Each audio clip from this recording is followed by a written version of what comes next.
Bonjour, nous sommes en 2019 dans le site de l'Institut Docteur Angélique, dans une série de vidéos consacrée à l'étude du Saint Concile Vatican II. Ce concile qui a été contesté après son existence à cause des fruits qui ont semblé ne pas correspondre aux espoirs qui avaient été formulés à l'époque.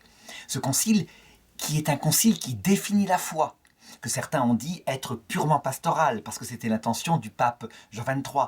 Mais en fait, le pape Paul VI, ensuite, lui a donné une véritable dimension dogmatique. Je voudrais aborder dans cette vidéo un repère dogmatique que je n'avais pas repéré et que Mathieu Lavagna m'a fait remarquer. Et donc je voudrais véritablement le traiter. À savoir, il se formule comme ceci. Il est possible, en faisant partie de religions chrétiennes séparées de l'Église catholique, d'obtenir la grâce sanctifiante et d'être sauvé. Alors évidemment, c'est un point litigieux, en tout cas pour les chrétiens intégristes, parce qu'ils y opposent un précepte dogmatique plus ancien qui disait ceci: hors l'Église, pas de salut. Et donc je voudrais montrer comment ces vérités en fait ne sont pas du tout contradictoires, à condition de bien les comprendre telles que l'Église les enseigne. Mais avant de le faire, je voudrais faire deux choses. Premièrement, remercier pour ceux qui donnent par Tipeee pour l'Institut Docteur Angélique. Ce sont des dons très utiles qui permettent à l'Institut de tourner et à moi, effectivement, aussi d'en vivre. Deuxièmement, je voudrais rappeler tout de même les 9 repères dogmatiques que j'ai repérés dans le Concile Vatican II. Et ce n'est pas facile parce que ce concile, il est extrêmement verbeux, c'est ce qu'on pourrait dire, c'est-à-dire qu'il y a beaucoup de phrases. C'est un peu le défaut, on pourrait dire, de notre civilisation qui est cultivée et donc qui fait par de longs textes ce que dans le temps on définissait par une proposition.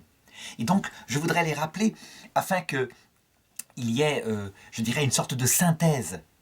Donc d'abord, rappelons qu'un repère dogmatique, c'est une vérité universelle concernant le salut et que l'Église a définie en y engageant son infaillibilité. Dans le Concile Vatican II, il n'y a pratiquement pas, d'infaillibilité au sens solennel du terme, mais plutôt un magistère infaillible ordinaire. Ça veut dire qu'il parle avec un ton paisible, le ton que d'ailleurs on retrouve dans le premier concile, le concile de Jérusalem.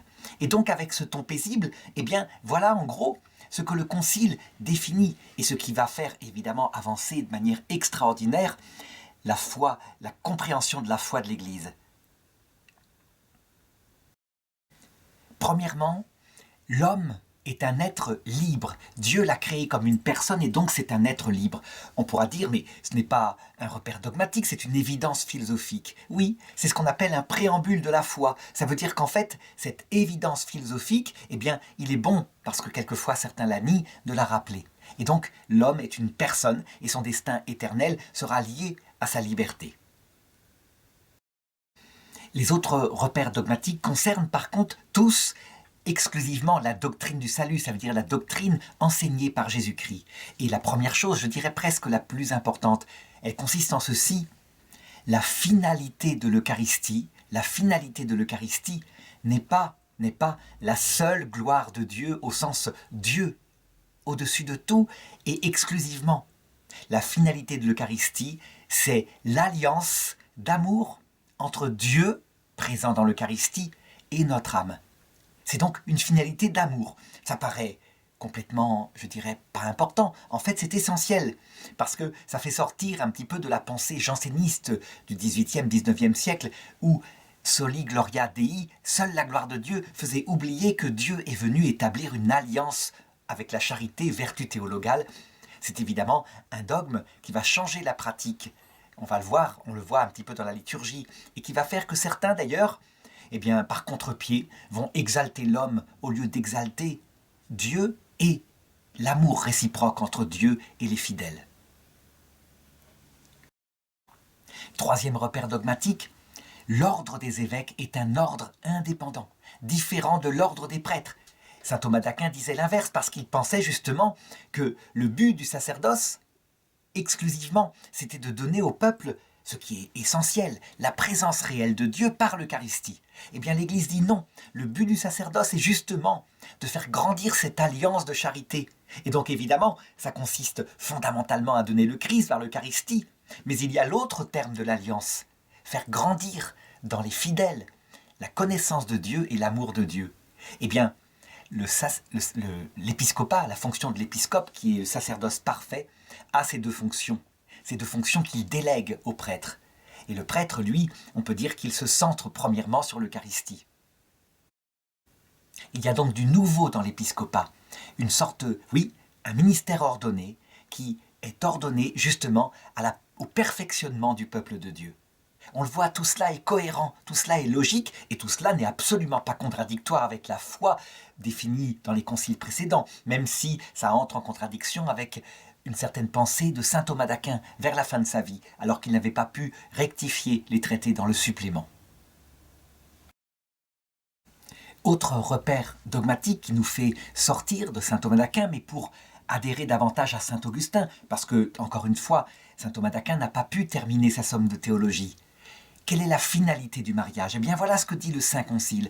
Le mariage est fondé sur l'amour spirituel, le consentement des époux, mais il est finalisé indissociablement par deux choses, à savoir l'augmentation de cet amour réciproque et le don de la vie.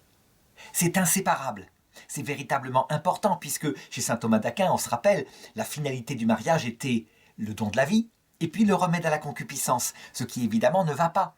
On voit bien qu'il y a quelque chose de spécifique dans le mariage humain, à la différence, je dirais, de l'union des animaux qui, elle, est faite effectivement exclusivement pour la reproduction. Cinquième repère dogmatique, les autres religions, les religions qui ne sont pas le christianisme, et ça c'est dans Nostra Aetate, possèdent en elles, mises par l'Esprit Saint, des préparations, des semences de la vérité, qui, je dirais, prépare au salut qui sera proposé par le Christ. Voilà. Donc, il faut sortir de l'idée que ces religions sont des religions de l'enfer. Dieu y a semé des choses. Et c'est quelque chose d'ailleurs qui rejoint l'évidence, le Noël, la nativité de Jésus, où Jésus fait venir des mages de l'étranger en faisant apparaître un astre, ce qui montre bien que même la magie des païens avait reçu quelques révélations qui préparaient la venue du Christ. Sixième repère dogmatique que nous allons traiter ici, à savoir, est-ce que les religions séparées, est-ce qu'elles donnent la grâce ou est-ce qu'elles ne font que préparer à la grâce, comme les religions qui ne sont pas chrétiennes? Eh bien, c'est ce que nous allons voir aujourd'hui.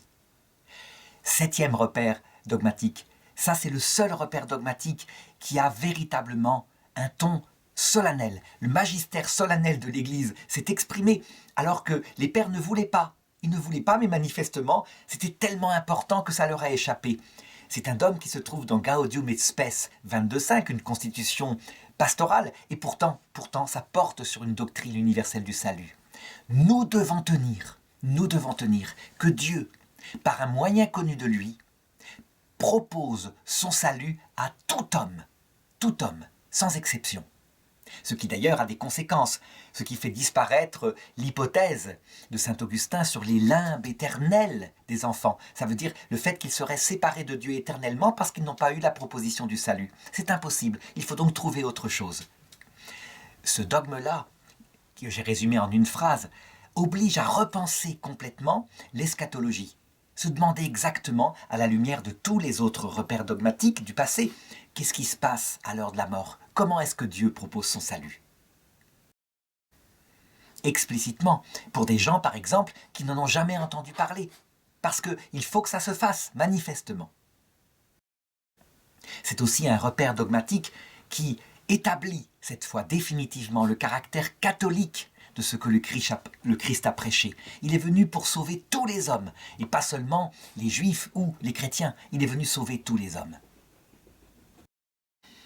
Huitième repère dogmatique, l'infaillibilité pontificale est confirmée, telle que l'avait définie le Concile Vatican I, en précisant une chose, que le pape Jean-Paul II d'ailleurs mettra dans le Code de droit canonique. Elle s'exerce effectivement sur la doctrine universelle du salut, pas sur les documents pastoraux, pas sur les décisions personnelles, individuelles, etc. des papes ou des conciles, sur les doctrines universelles. Donc il faut analyser ce que c'est. Mais pas seulement dans le magistère solennel, c'est-à-dire quand il y a un ton extraordinairement grandiloquent pour insister, mais aussi sur le magistère ordinaire, le magistère ordinaire, ça veut dire un ton simple, qui définit les choses, qui définit ce que c'est que la foi et ce que c'est que la doctrine les mœurs, ça veut dire comment, qu'est-ce que le ciel et comment aller au ciel. C'est quelque chose de très important, ça veut dire que par exemple dans le catéchisme de l'Église catholique, même s'il sera encore perfectionné, eh bien il y a dans les parties qui concernent la doctrine universelle du salut, une infaillibilité de l'Église qui se met. Cette infaillibilité ne vient pas des hommes, elle vient du Saint-Esprit qui protège son Église. Il en a fait un roc sur ce point-là. J'ai prié pour que ta foi ne défaille pas, dit Jésus à Pierre. Quand tu seras revenu de ta trahison, confirme tes frères dans la foi. Enfin, 9e repère dogmatique qui se trouve dans le document dogmatique Dei Verbum. L'écriture sainte n'est pas dictée par Dieu mot à mot, comme pour les musulmans, ce qu'ils croient pour leur Coran. Elle est inspirée par Dieu, qui dans une alliance entre un auteur humain, qui écrit avec ses propres mots, ses propres faillibilités, qui peut se tromper en science, sur des dates, etc. Mais en ce qui concerne la doctrine du salut, l'auteur divin qui inspire met ce qu'il veut exclusivement, ce qu'il veut infailliblement. Évidemment, il faut distinguer l'Ancien Testament, où là, c'est la préparation. La préparation, et c'est plutôt l'histoire sainte de Dieu qui fait évoluer son peuple. Et puis, les évangiles, qui sont véritablement le message profond. Mais il faut savoir que la révélation n'est pas seulement dans le texte de l'évangile, mais aussi dans la tradition et dans la confirmation du magistère. Voilà pour ces rappels. Et ces rappels étant faits, je peux donc passer maintenant au thème direct de notre vidéo, à savoir, qu'est-ce qu'il en est des églises chrétiennes séparées? Alors, d'abord, premier point, je dirais, à quoi ça sert de faire un dogme, alors que, semble-t-il, dans les évangiles, on a l'attitude qu'il faut par rapport aux chrétiens séparés, dans un passage explicite où Jésus l'explique. Ça se trouve par exemple en Marc, chapitre 9, verset 38. À un moment donné, Saint Jean revient, le jeune Saint Jean, le disciple que Jésus aimait, et il est en colère. Il dit à Jésus, « Nous avons vu quelqu'un qui chassait des démons en ton nom. Nous avons voulu l'en empêcher parce qu'il n'est pas avec nous. » Autrement dit, il est séparé de notre groupe. Et Jésus lui répond, « Ne l'en empêchez pas, car il n'est personne qui puisse faire un miracle en invoquant mon nom, et sitôt après parler mal de moi, qui n'est pas contre nous et pour nous. » Donc on le voit, c'est dans l'Écriture. Alors, qu'est-ce qui a pu se passer maintenant pour que certains disent que seuls les membres de l'Église catholique, je dirais telle qu'on la voit sur terre, ça veut dire baptisés catholiques, éventuellement même certains ont été jusqu'à dire catholique romaine, ça veut dire de rite latin. Pourquoi certains ont-ils été jusqu'à dire que seuls ceux-là pouvaient être sauvés? Et encore parmi eux peu de gens, c'est-à-dire ceux qui mouraient en état de grâce. Eh bien, en fait, parce que il existe un autre repère dogmatique ancien qui reste valable et qui s'intitule comme ceci: en dehors de l'Église, hors l'Église, pas de salut. Et tout le problème de ce genre de slogan, c'est que le mot Église, il a plusieurs sens. Et c'est ça, la difficulté. Si bien que les papes, et en particulier Pie XII, avant même le Concile Vatican II, finira par rappeler ce qu'il faut entendre par « hors l'Église, pas de salut ». Mais lorsqu'on fait de la recherche théologique, je dirais avec son cœur qui parfois est dur, eh bien, on peut prendre le sens du mot « Église ». Alors ça n'a jamais été fait, mais je le fais, histoire de montrer une hérésie qui n'a jamais existé. Or, l'Église hiérarchique, ce qu'on appelle l'Église, ce sont les évêques, les prêtres, les diacres et le pape, pas de salut. Donc ça serait vraiment trop énorme, évidemment. Donc ça n'a jamais été défendu. Mais certains peuvent prendre le sens du mot Église au sens de, justement, l'Église catholique romaine unie au pape. Unie au pape. Certains l'ont élargi à l'Église catholique de rite grec, syriaque, etc., unie au pape. En tout cas, cette union au pape. Eh bien, le pape Pie XII répond, c'est pas dans ce sens-là qu'il faut prendre le mot Église. C'est dans le sens de l'union par charité, vertu théologale, comme le disait le Concile de Trente, l'union par charité, vertu théologale, au Christ, vrai Dieu, vrai homme, celui qui sauve, et donc, à cause du Christ, l'union par charité théologale à son prochain, puisque les deux commandements, l'amour de Dieu et l'amour du prochain, n'en font qu'un. Alors, le raisonnement de ces anciens théologiens consistait à dire, oui, mais il y a des dogmes qui précisent, on ne peut pas être sauvé si on n'est pas pleinement uni aux vérités qu'enseigne l'Église, à travers son magistère, donc à travers le pape. Et donc en conséquence, il disait, eh bien voilà, ça veut dire donc que celui qui n'est pas uni au magistère du pape ne peut pas être sauvé. Il y a quelque chose qui n'est pas faux, en ce sens que si on veut être uni par union de charité avec le Christ, il faut évidemment connaître son cœur.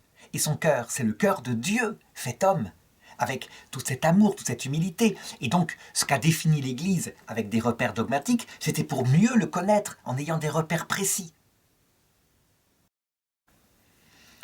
Mais là où il y avait quelque chose de très faux, et que donc le Concile Vatican II vient corriger, c'est que l'instrument, l'outil donné par Jésus, afin que nous ayons des repères de la foi, à savoir la hiérarchie qu'il fonde, eh bien, cet instrument est confondu avec sa finalité. Sa finalité, c'est le contenu, évidemment, qu'il va définir, et c'est ça l'essentiel. Je dirais, le rôle, par exemple, du magistère, et je dirais même le rôle de l'écriture, disparaîtront dans l'autre monde. Il n'y aura plus d'écriture puisque nous verrons le Christ devant nous. Il n'y aura plus non plus besoin du pape, puisque le Christ lui-même, par l'apparition de son Sacré-Cœur, nous montrera la plénitude de la vérité catholique. Alors évidemment, certains opposeront, et avec raison, en disant « Donc, si le magistère du pape n'est qu'un instrument, vous le relativisez vraiment, un peu légèrement. C'est tout de même un instrument donné par le Christ, et donc si on perd quoi que ce soit que le Christ a donné, on perd le Christ tout entier, après tout. C'est comme dans un mariage finalement. Si on aime son bien-aimé, mais que par ailleurs on méprise un des aspects qui est important, qu'il nous a donné par son amour. On méprise ses cadeaux de mariage, par exemple, on les balance à la poubelle, pourquoi pas? Eh bien, est-ce que l'amour peut subsister? Certains répondent non. Et donc, finalement, on retombe sur la conclusion « Hors l'Église, pas de salut ». Eh bien, manifestement, le Concile Vatican II corrige cela pour bien que nous soyons conscients exactement de ce qu'il veut dire, de ce que veut dire ce genre de repère dogmatique. Le Christ est donc venu prêcher un évangile. Cet évangile, il peut se résumer de la façon suivante. Je vais donner tous ces aspects de manière synthétique en quelques phrases. Premièrement, il nous annonce qui est le Père. Et lui, il est le Fils éternel du Père. Et qui le voit le Père. Il nous annonce qu'il nous enverra le Saint-Esprit, qui est leur amour mutuel, Dieu lui-même, qui viendra dans notre cœur. Donc son but, c'est de nous faire aimer Dieu dans sa plénitude intérieure, le mystère de sa Trinité, sa vie intime. Ça ressemble à un mariage d'amour. Et évidemment, un mariage d'amour qu'avec un tel Dieu surnaturel, ça a un nom, ça s'appelle la charité. C'est pas un amour simplement naturel, il faut un amour surnaturel, c'est la charité. Et comme tout amour, puisque nous sommes évidemment des êtres humains avec une nature, et la vie surnaturelle fonctionne en la suivant, il faut connaître évidemment le cœur de ce bien-aimé pour pouvoir l'aimer dans ce cœur à cœur réciproque. C'est ce qu'on appelle le contenu de la foi. Et la foi implique aussi une confiance, parce que, puisque pour le moment nous ne voyons pas Dieu, il faut bien faire confiance en ce qu'il révèle. Résultat, la foi, la confiance en Dieu, permet d'écouter ce qu'il enseigne, donc de connaître qui est le Père, le Fils et le Saint-Esprit, et en conséquence, parce qu'on le connaît, de l'aimer, porté par une grâce qu'il nous envoie pour nous aider, ce qu'on appelle la grâce sanctifiante, qui n'a comme but que d'élever notre âme pour qu'on puisse l'aimer comme un ami, dans une réciprocité qui ressemble à un mariage. C'est une métaphore que donne saint Paul.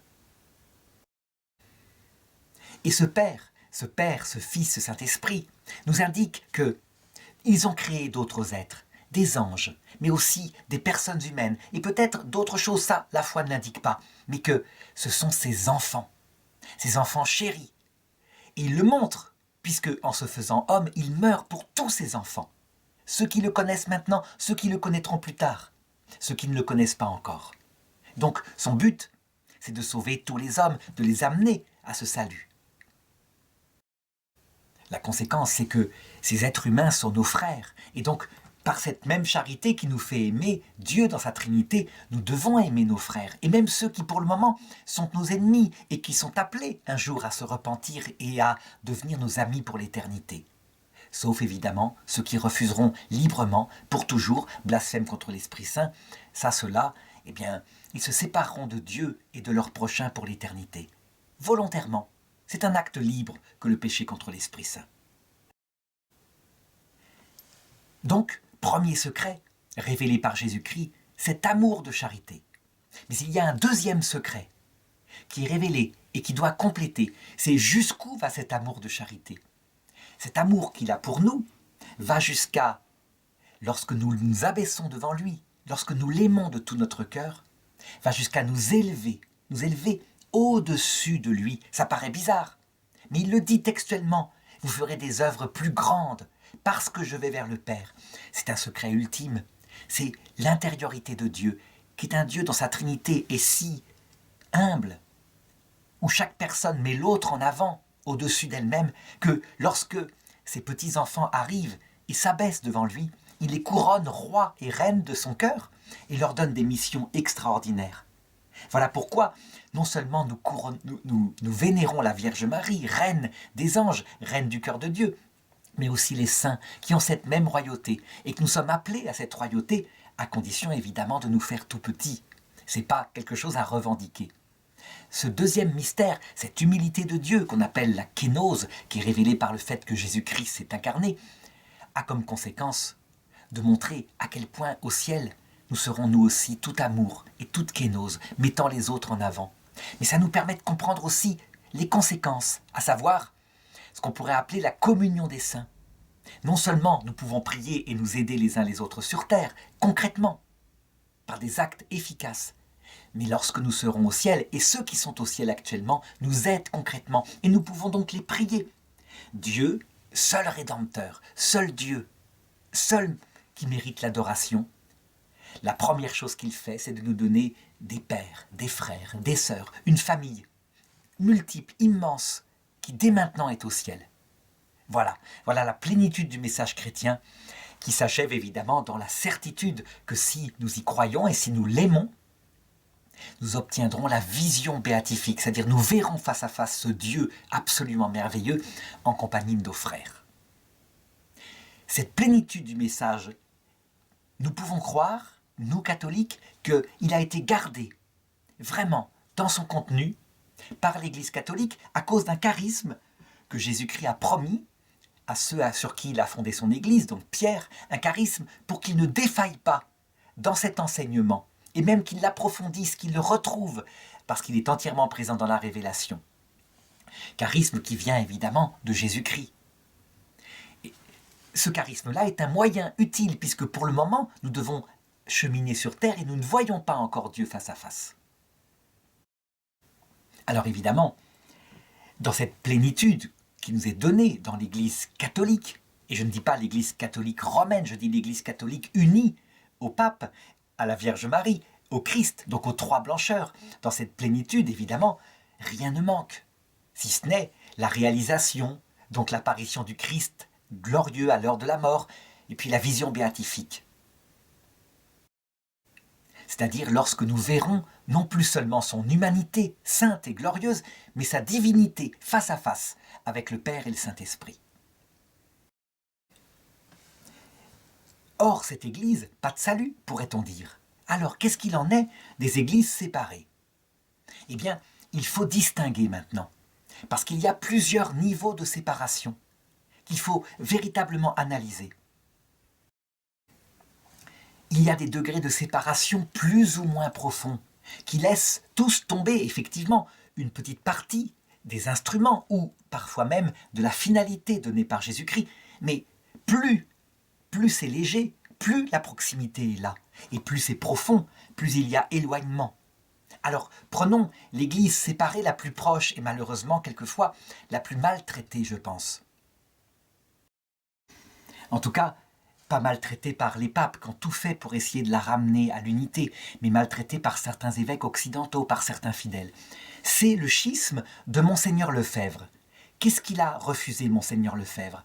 Au départ, c'est peut-être un aspect liturgique, effectivement, des abus liés à mai 68, mais plus profondément, c'est certains repères dogmatiques définis par Vatican II, dont j'ai cité la liste tout à l'heure, et qui le choquent énormément après coup, après réflexion, parce qu'ils ne correspondent pas à saint Thomas d'Aquin. Je pense que ça a dû jouer, parce que saint Thomas d'Aquin, jusqu'ici, n'avait jamais été contredit, sauf sur le mystère de l'Immaculée Conception, défini par le pape Pie IX, et auquel saint Thomas d'Aquin ne croyait pas.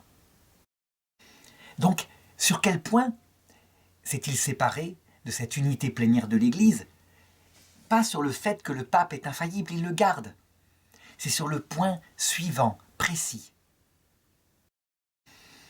qui est central, je pense. C'est justement cette idée que les religions pourraient sauver. Les religions qui ne sont pas chrétiennes. Et puis que les frères séparés de l'unité totale de l'Église pourraient avoir la grâce. C'est justement le thème d'aujourd'hui. En réalité, il faut être très précis. Jamais l'Église n'a dit que les religions, autres que le Christ, pouvaient sauver. Le Concile a dit elles contiennent des préparations au salut. Mais évidemment, le Concile est tellement verbeux, je l'ai dit, que quelquefois on peut confondre et passer à côté des choses. D'autant plus qu'un certain clergé, qu'on appelle progressiste, a dit « mais oui, tout se vaut, tout le monde sera sauvé et nous on ira tous au paradis ». En lisant précisément les textes, évidemment, on sort de l'erreur. Deuxième chose, sur les frères séparés. On entend encore, dans la Fraternité sacerdotale Saint-Pie X, parler des hérétiques schismatiques orthodoxes, avec des termes très durs et même des considérations sur leur damnation éternelle. Là, effectivement, c'est quelque chose que le Concile Vatican II ne peut pas accepter. Le Concile Vatican II maintient, et par sa pratique on le voit, par exemple par la reconnaissance des saints canonisés par l'Église orthodoxe, qui est effectivement séparée de nous depuis 1054, donc le grand schisme d'Orient. Mais les saints orthodoxes canonisés sont presque tous reconnus comme saints par l'Église catholique et priés par les catholiques. Ce qui montre bien qu'il peut y avoir salut, manifestement. Alors il y a d'autres rejets théologiques, évidemment, je l'ai dit, comme par exemple sur le mariage. Beaucoup de batailles pour dire que le mariage, sa finalité est exclusivement le don de la vie. Et ce n'est pas du tout l'amour, c'est-à-dire cet amour sentimental qui est tellement mis en avant actuellement. Je l'ai dit, l'Église catholique n'a pas dit que c'était l'augmentation de l'amour sentimental, la finalité conjointe du mariage. C'était l'augmentation de l'amour spirituel entre les époux, leur engagement, leur réciprocité de volonté unie avec le Christ aussi. Bref, je n'insisterai pas ici sur les différences dogmatiques, mais tout ce que je peux dire, c'est que cette Église qui s'est séparée lorsqu'il y a eu l'ordination d'évêque par Monseigneur Lefebvre, est extrêmement proche. Et donc, il y a un devoir de discussion, de débat, et certainement de reconnaissance chez eux, de la possibilité de la grâce, mais véritablement, parce que tout simplement, ils défendent, je dirais, 1960 ans de doctrine commune. Ils refusent certains points du Concile Vatican II, mais on ne peut pas rejeter, loin de la grâce, tous ceux qui ont vécu avant le Concile Vatican II, en les rejetant aussi.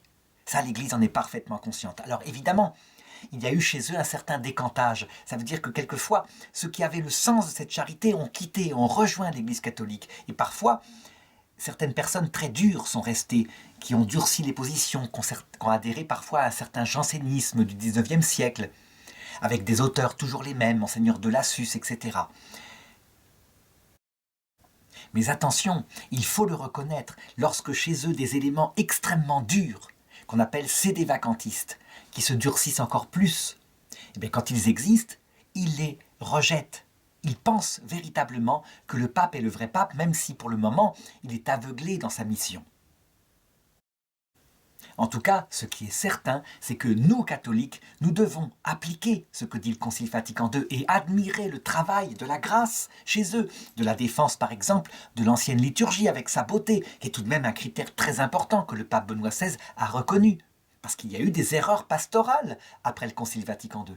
Donc nous devons cesser de marginaliser les personnes qui, par exemple, communient en faisant une génuflexion, communient dans la bouche, des choses comme ça. Des choses qui manifestent chez nous, peut-être, un manque de la charité théologale. Et donc, une possibilité de nous convertir, parce que la grâce n'habite plus en nous, catholiques, unis, justement, au magistère de l'Église. Là où il y a une perte en route, évidemment, dans la fraternité sacerdotale Saint-Pédis, c'est évidemment une perte sur la magnifique contemplation de l'action de Dieu sur les hommes de toutes les religions. Cette action préparatoire qui pourtant est de foi, depuis toujours, chez le judaïsme, avec ses diverses étapes, y compris le judaïsme barbare de l'époque de Moïse, où on ne croit même pas en la vie après la mort. Et pourtant, on nous dit que c'était une préparation au salut.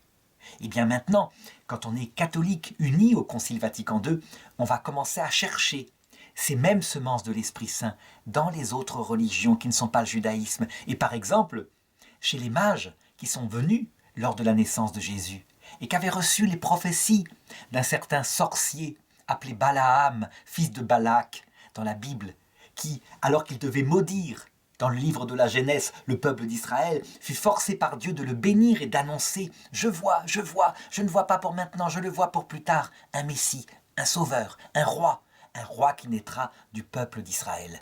Que tes tentes sont belles, Israël. » Donc il y a bien semence de l'Esprit Saint, on ne peut pas le nier.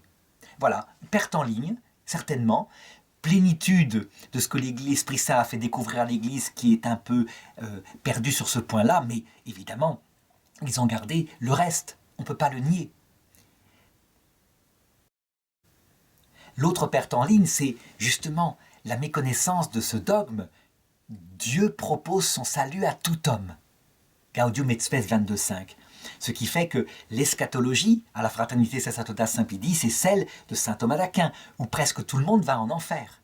Et manifestement, il faut maintenant passer à l'eschatologie de sainte Faustine, qui montre qu'à l'heure de la mort, dans le passage, là où la Vierge Marie, on l'a pris depuis toujours, pauvre pécheur, maintenant et à l'heure de notre mort, le Christ paraît et prêche son évangile à ceux qui n'en ont pas entendu parler, mais aussi à ceux qui en ont entendu parler, parce que rien ne vaut la venue du Sacré-Cœur, évidemment, à ce moment-là.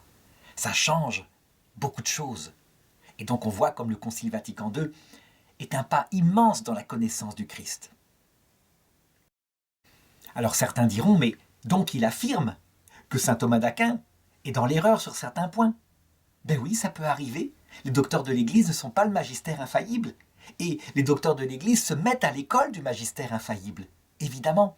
Et tous les docteurs ont pu se tromper, y compris saint Thomas d'Aquin.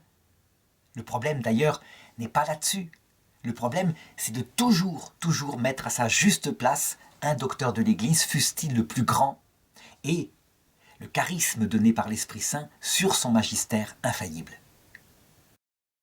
Alors je voudrais ici passer à un deuxième schisme un peu plus ancien et des gens extrêmement proches de nous, le schisme gallican et divers schismes eurent lieu à peu près vers 1870-1871 par un refus de ce qu'on pourrait appeler le rôle exagéré des papes et même du magistère.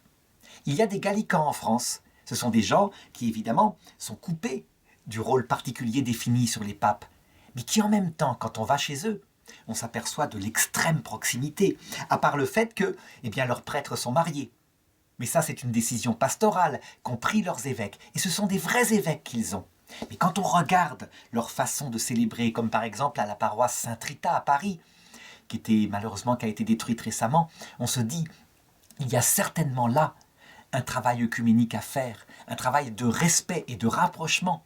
Ce schisme, on peut dire, il a vécu et il est quasiment prêt à être réintégré dans l'Église catholique.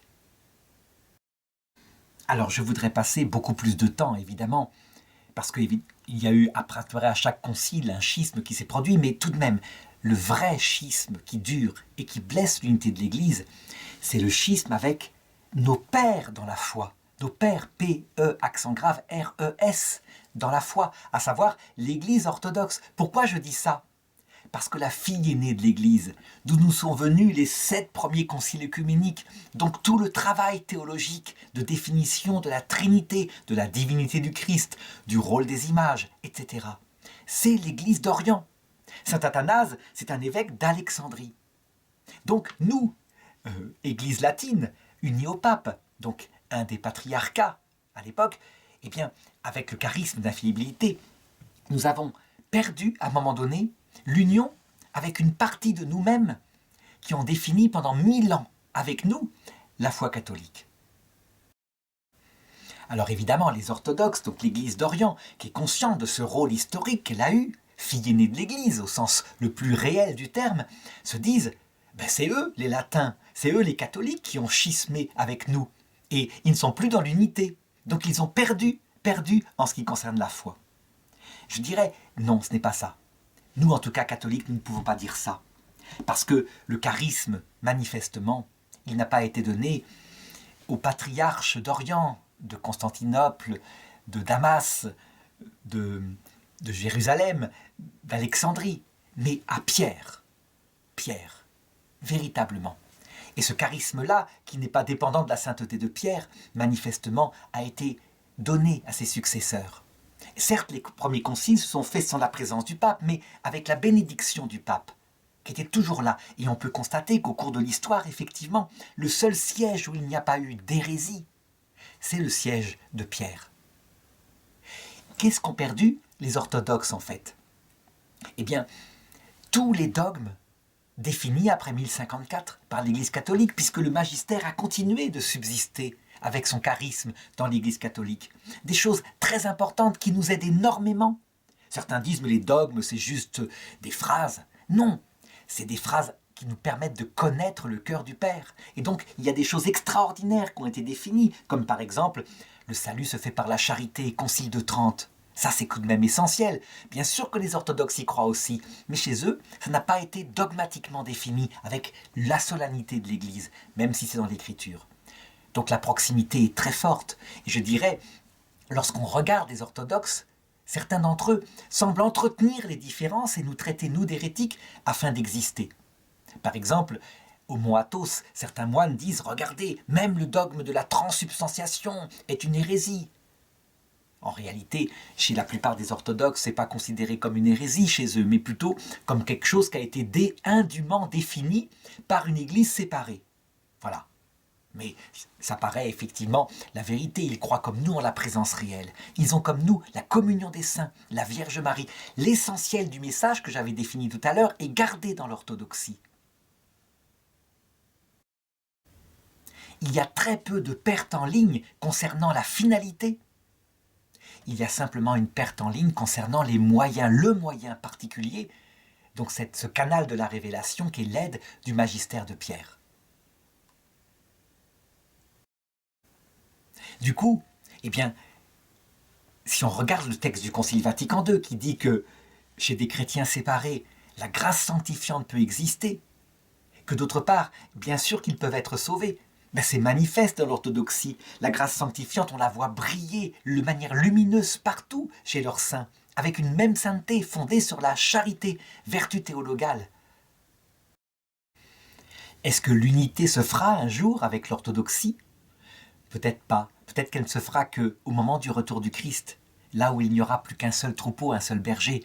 Mais ce qui est certain, c'est que lorsque on accepte de devenir soi-même humble, et quand l'Église orthodoxe, à travers ses éléments les plus virulents, acceptera aussi cette humilité de regarder la foi de l'autre, eh bien là peut-être il y aura des pas, des rapprochements qui se feront, et des admirations concernant, je dirais, les vérités qui ont été données du côté de ces deux poumons de l'Église,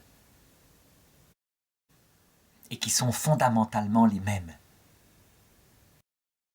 Alors je sais qu'il y a un problème théologique particulier qui est dû à saint Grégoire Palamas.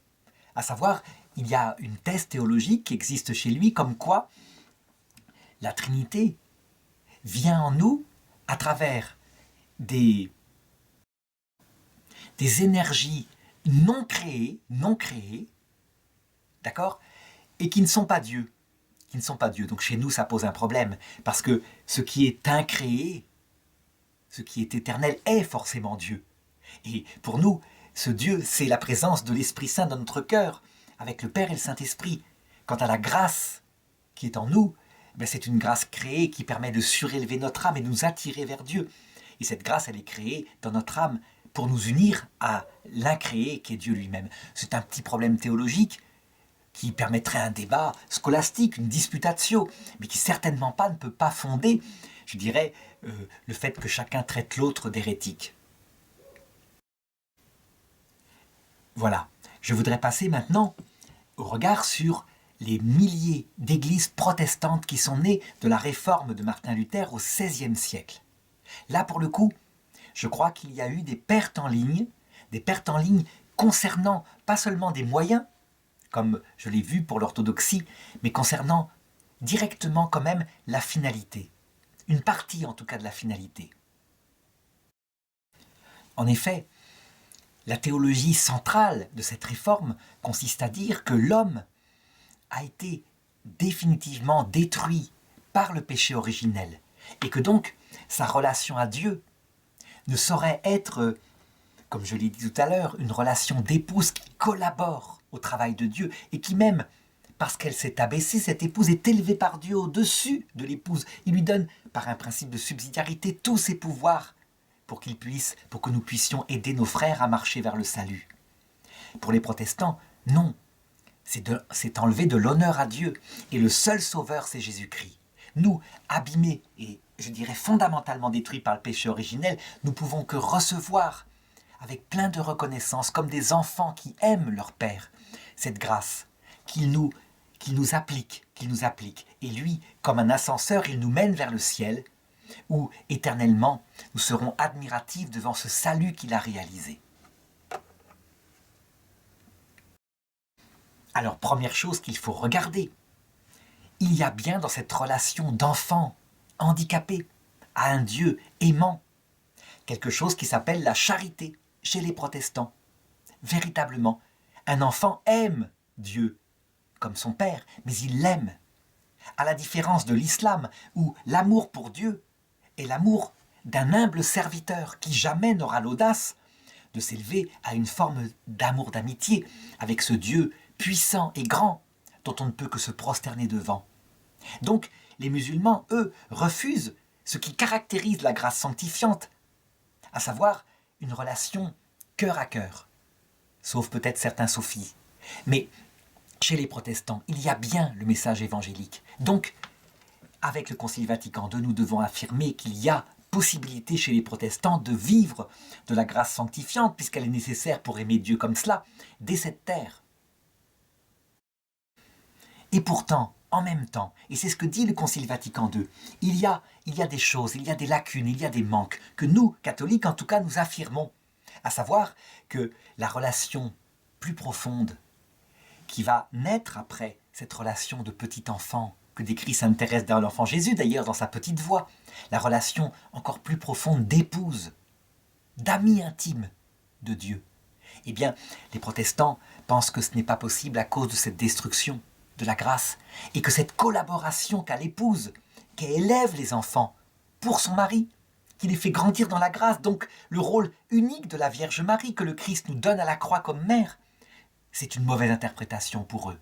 La Vierge Marie, Jésus s'occupe simplement de sa retraite. Il ne nous l'a pas donnée comme mère spirituelle à la croix en disant « Voici ton fils » et à son fils « Voici ta mère » et ce disciple bien-aimé l'a pris pour la faire sienne. Nous, catholiques, nous disons là, non, il y a un secret, ce secret profond qui montre jusqu'où va la rédemption de Dieu. Et donc nous pensons qu'il y a effectivement une perte en ligne chez les protestants du côté du cœur du message du Christ.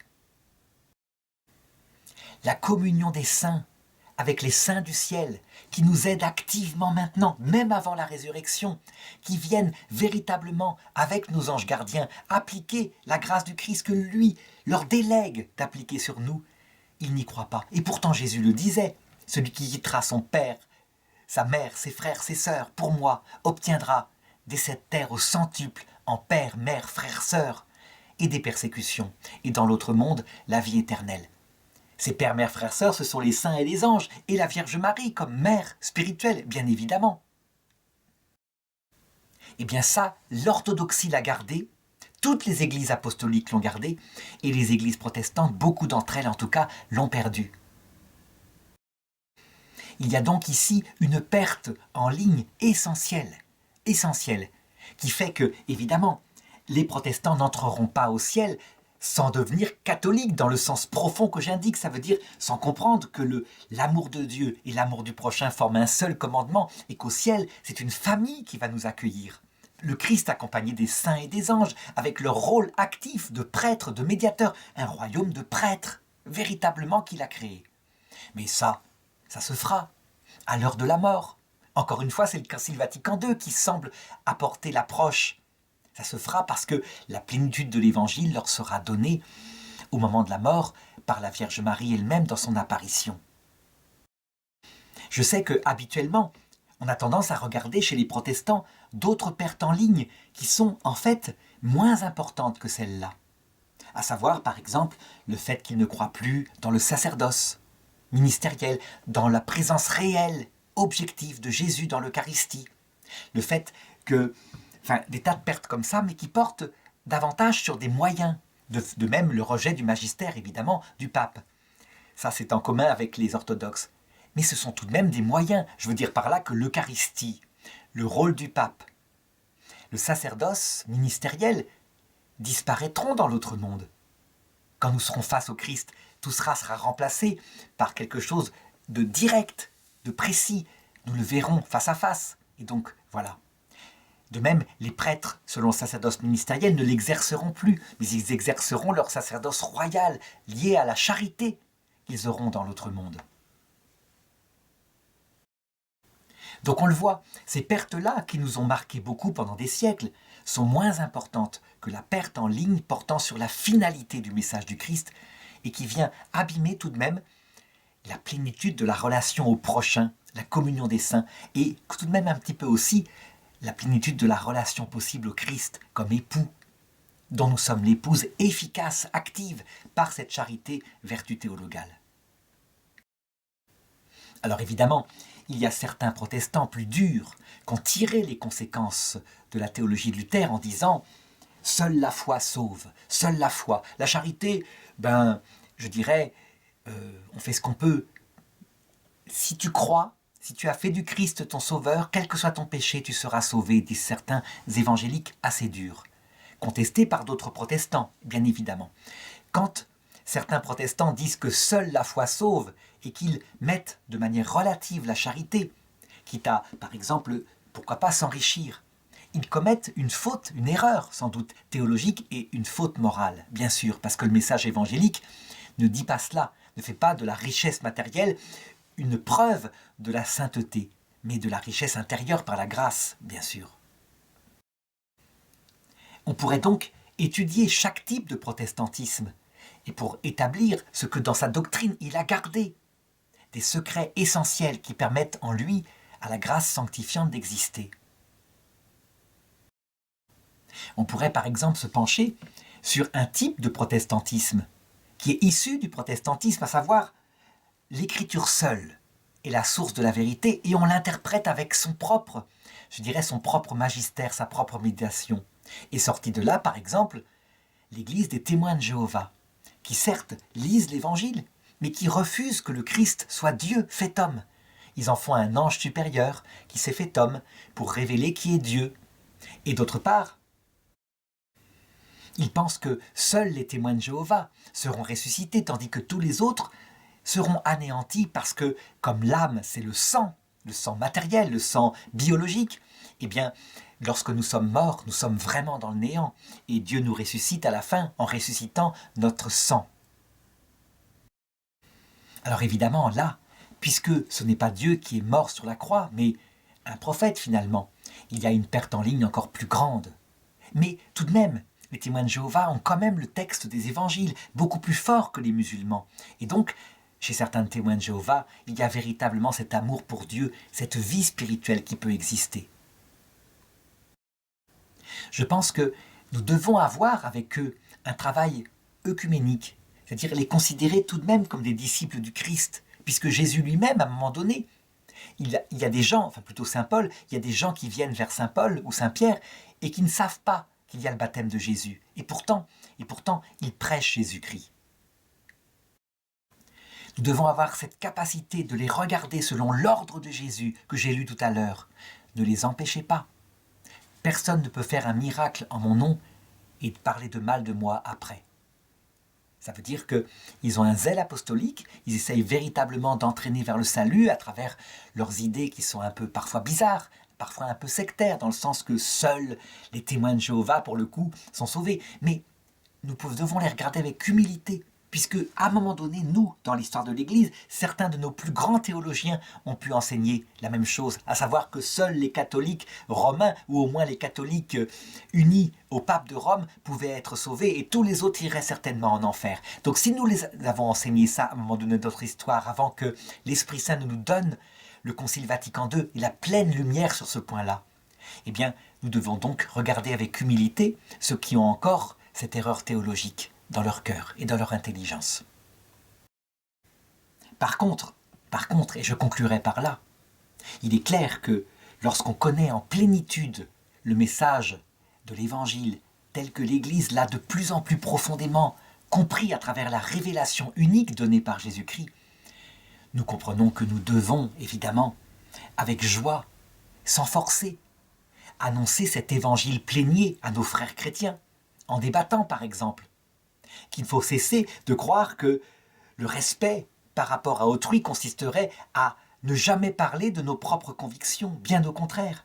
C'est une libération formidable pour un protestant de découvrir qu'il a au ciel une famille réelle qui l'attend et qu'il peut même prier son arrière-grand-mère, parce que si elle est déjà au paradis dans la vision béatifique, elle est chargée de s'occuper de lui. Quel lien intime avec le ciel, de savoir que nos ancêtres y sont, puisque c'est tellement important pour nous, ceux qui nous ont donné la vie. Donc, il y a véritablement une évangélisation qui doit reprendre de la part de l'Église catholique, parce que son message est véritablement plénier. Quant au magistère que nous avons gardé, nous catholiques, eh bien, il fera d'autres conciles. Le concile prochain se portera certainement sur l'eschatologie, ça veut dire l'heure de la mort, la fin du monde. Et voilà, il y aura peut-être d'autres points qui seront travaillés. Mais ce qui est certain, c'est qu'à la fin du monde, lorsque le Christ reviendra, eh bien l'Esprit Saint, à travers le travail de l'Église, des théologiens, le travail du magistère, aura rappelé la vérité tout entière que Jésus avait enseignée dans son évangile, à savoir la tradition, l'écriture que nous ont laissé les apôtres.